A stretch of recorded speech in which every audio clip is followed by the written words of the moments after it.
ہو، سلامتی ہو، جو ہدایت کو کی اتباع کرنے والا ہے وہ اللہ اس کے رسول صلی اللہ علیہ وسلم پر ایمان لانے والا ہے۔ اس کے بعد شہادتین کا آپ ذکر فرماتے کہ میں اس بات کی شہادت دیتا ہوں کہ اللہ تعالیٰ کے سوا کوئی معبود نہیں، وحدہ لا شریک ہے، اور حضرت محمد صلی اللہ علیہ وسلم جو ہے اس کے سچے رسول ہیں۔ پھر چونکہ یہ اہل کتاب تھے اور اکثر ان میں جو بادشاہتیں تھیں وہ عیسائیوں کی تھیں، تو ان کو آپ صلی اللہ علیہ وسلم جو ہے حضرت عیسیٰ علیہ السلام کے بارے میں جو اسلام کا عقیدہ ہے اس کا بھی اظہار فرماتے تھے، چونکہ حضرت عیسیٰ علیہ السلام کے بارے میں افراد اور تفریق جو ہے وہ تھی یہودیوں کے اندر جو ہے آپ عیسیٰ علیہ السلام کی جو شان ہے اس کو وہ گراتے تھے کہ حضرت عیسیٰ علیہ السلام کو جو ہے وہ پیغمبر نہ مانتے تھے کہ معاذ اللہ، بلکہ آپ کی والدہ محترمہ کے اوپر جو ہے الزام لگاتے تھے کہ آپ جو ہے ولد الزنا ہیں، تو آپ کو اتنا گراتے تھے کہ آپ کی نبوت کا کیا اقرار کرتے، بلکہ آپ کی شرافت اور آپ کی والدہ کی شرافت کے اوپر بھی الزام لگاتے تھے یہودی۔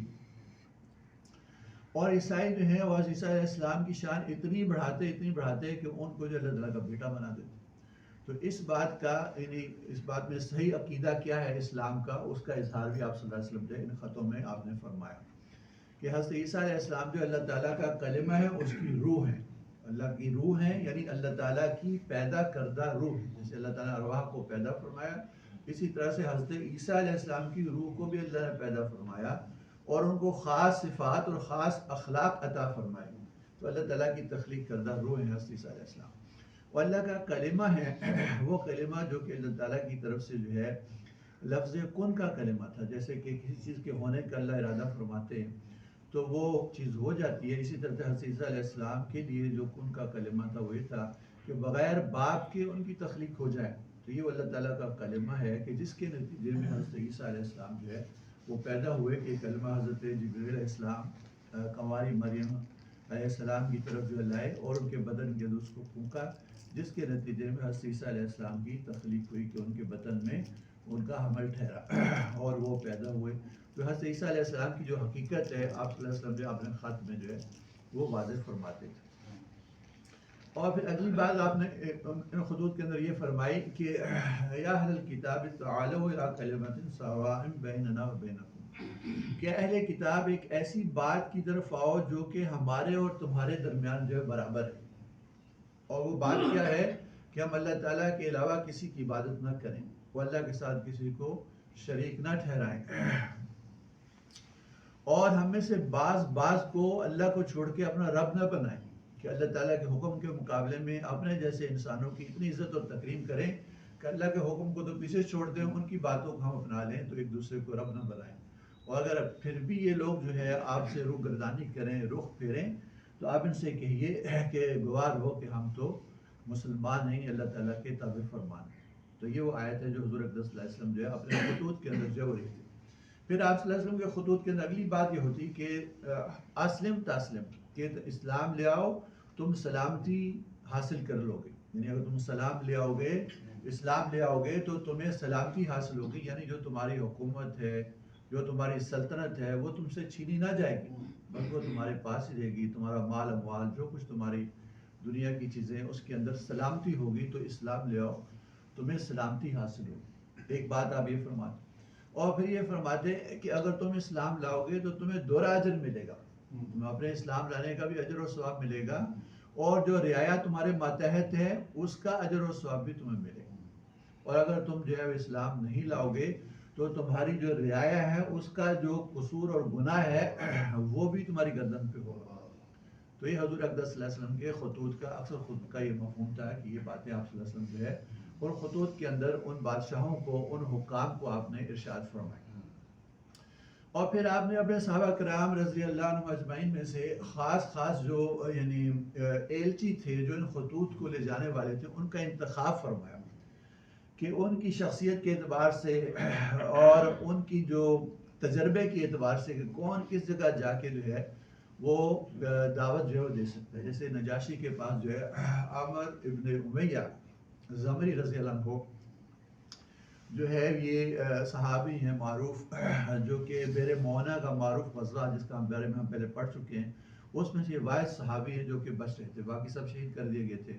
تو یہ وہ صحابی ہیں جن کو حضور اقدس صلی اللہ علیہ وسلم نے نجاشی کے پاس جو ہے یہ خط دے کے بھیجا، جس کا مفہوم میں نے عرض کیا کہ اس خط کے اندر جو یہ باتیں تھیں.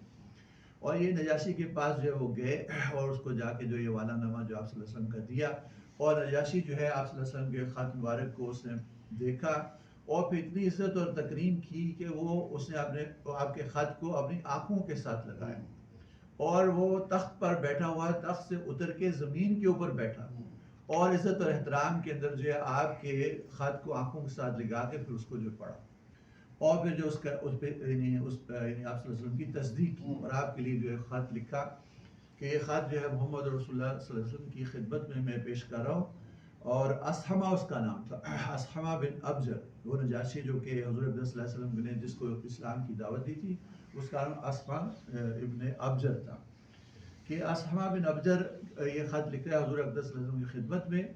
اور یہ عرض کیا کہ آپ کا والا نامہ میرے پاس آیا اور میں نے اس کو پڑھا,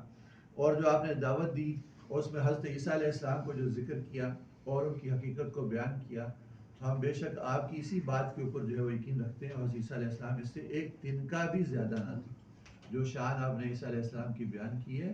وہی شان ہے ان کی, اور اس سے بڑھ کے وہ نہ تھے. اور ہم اس بات کا اقرار کرتے ہیں جو آپ نے ہمیں عیسیٰ علیہ السلام کی حقیقت کے بارے میں دعوت دی ہے,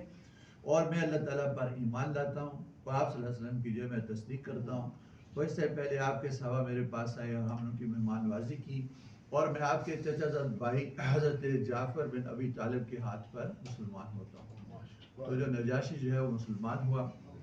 اور پھر حضور اقدس صلی اللہ علیہ وسلم نے فرمایا تھا کہ جو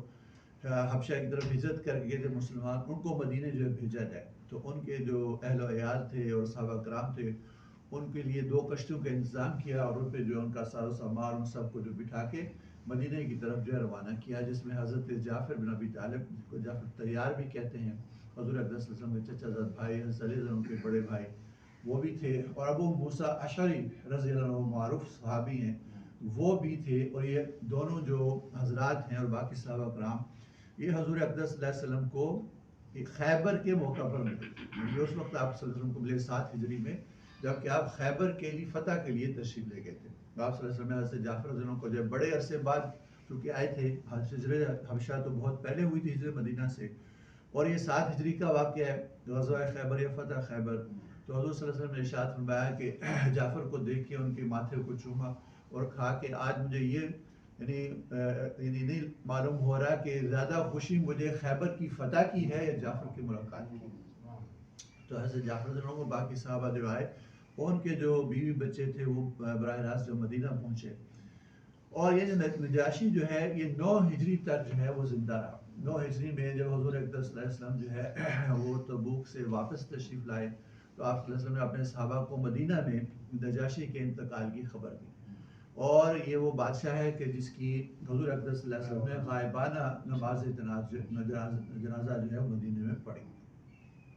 تو اللہ تعالیٰ نے اس کو توفیق دی کہ یہ ایمان لایا نجاشی.